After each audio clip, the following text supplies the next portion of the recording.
guys, welcome.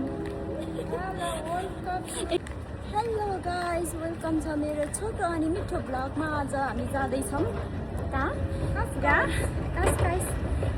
आज हामी चाहिँ अब अहिले चाहिँ हामी अलमेदामा छौँ। अलमेदादेखि मेट्रोमा गएर अनि हामीले फेरि काशीतिरबाट एउटा ट्रेन लिनुपर्ने हुन्छ। अनि ट्रेनबाट चाहिँ हामी सिधै पुग्छौँ कासबाट गएर हामी अलिक वक गरेपछि चाहिँ हामी पुग्छौँ हाम्रो डेस्टिनेसनमा हेर्दै गर्नलाई त।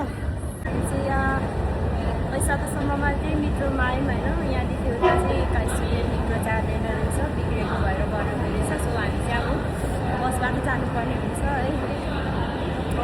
हामी चाहिँ आङको पात माया तिमीलाई सम्झन्छु दिनको रात भन्दै सुई जाँदैछौँ। मेट्रो बिग्रेको रहेछ अनि हिँड्दै दुर्गा दिदी र म अनि त्यस पछाडि अनि एउटा कुरा त भन्नै बिर्सेछ कि आज हामी चाहिँ फ्याट्ल्याक पारेर नयाँ चप्पल किनेर अनि जाँदैछौँ। अब यो चप्पल लगेर हामी जान्छौँ। हामीले ट्रेन पक्रिसक्यौँ है।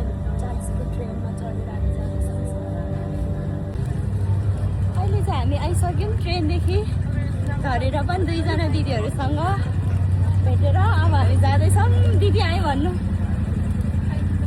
यता दिदी, अर्कोजना दिदी, अगाडि अर्कोजना दिदी। अनि हामीले तिम्रो दसदेखि चिप्सहरू अनि त्योबाट यति धेरै खानेकुराहरू बोकेर हिँडेछौँ होइन। अनि हामी आएको चाहिँ अलि दिउँसो दिनमै आएको भए चाहिँ ठिक हुने थिएछ होइन। हामी अलिक बेलुका भएको छ।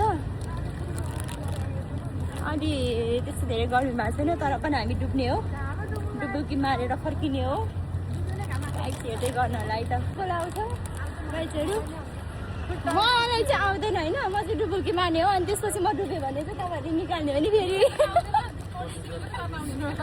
त्यस्तो मलाई आउँदैन र पनि हिँडेछौँ इच्छा पुरा गर्नलाई। म 2-3 हप्ता भइसक्यो कि हो गएर पानीमा खेल्न मन लागेको, तर टाइम पनि मिलाएको थिएन। अनि आज चाहिँ जाँदैछौँ। त्यो डुङ्गाहरू जति पनि देखिरहेको छ यिनीहरू नचल्ने डुङ्गाहरू हो। अनि यो चाहिँ के हो? यो पनि कासल हो कि के हो यो? म त यस्तो देख्ने सबै कासल जस्तो लाग्छ। आजभोलि त हाँस्नु हुन्छ फेरि। आयो यस्तै हामी आउँदा पनि पुरा बजाइराख्नु भएको थियो दिदीले त।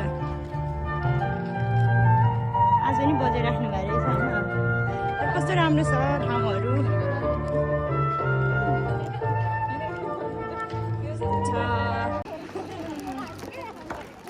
चप्पल फ्याट पड्काउँदै हिँड्दैछौँ होइन।